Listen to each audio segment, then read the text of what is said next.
স্ট্রংরুমের পাহারায় তৃণমূল প্রার্থী স্বপন দেবনাথ। রাত পাহারায় খোদ পূর্বস্থলী দক্ষিণের তৃণমূল প্রার্থী। সিসি ক্যামেরার ফুটেজ নিয়ে সন্দেহ প্রকাশ প্রার্থীর। ৩ তারিখ রাত পর্যন্ত পাহারা দেবেন স্বপন দেবনাথ। বিধানসভা নির্বাচনে স্ট্রং রুম বিতর্ক কার্যত অব্যাহত। রাত পাহারায় পূর্বস্থলী দক্ষিণের প্রার্থী। সিসি ক্যামেরা বন্ধ নিয়ে ইতিমধ্যেই ক্ষোভ প্রকাশ করেছেন প্রার্থী। চন্দন সেনগুপ্ত রয়েছেন ফোন লাইনে। চন্দন, যে স্ট্রং রুমের পাহারায় তৃণমূল প্রার্থী স্বপন দেবনাথ, এবং আমরা দেখেছি যে এর আগে স্ট্রং রুম নিয়ে যে বিতর্ক চলছে, কি বলছেন তিনি, ঠিক কি অভিযোগ তার? স্ট্রং রুম বিতর্ক কিছু ছাড়ছে না। গত পরশুদিন রাত্রি থেকে আমরা দেখছিলাম স্ট্রং রুমে নানা জায়গায় নানা রকম বিতর্ক। সেই বিতর্ক ছবি যেমন আমরা সারা রাজ্যব্যাপী দেখিয়েছি, তেমনি ঠিক দেখিয়েছি কালনার ছবি।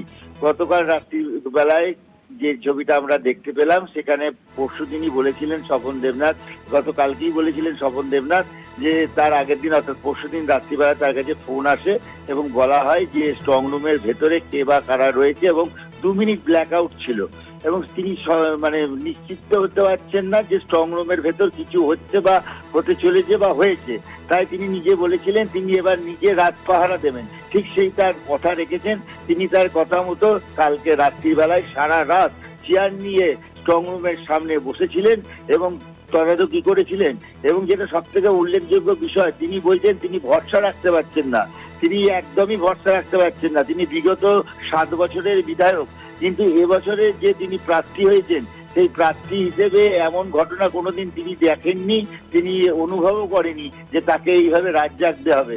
অন্যান্যবার দেখা যায় তার যে দলের এজেন্টরা রয়েছে, তার যে এজেন্ট রয়েছে, দলের যে কর্মী রয়েছে, তারা সাধারণত পাহারা দেয়, কিন্তু রাত পাহারা দিল প্রার্থী। এটাই কিন্তু ইতিহাসে নজিরবিহীন একটা ঘটনা বলা গেলেও কোনো ভুল হবে না। ভাস্বতী, একদমই। ধন্যবাদ চন্দন।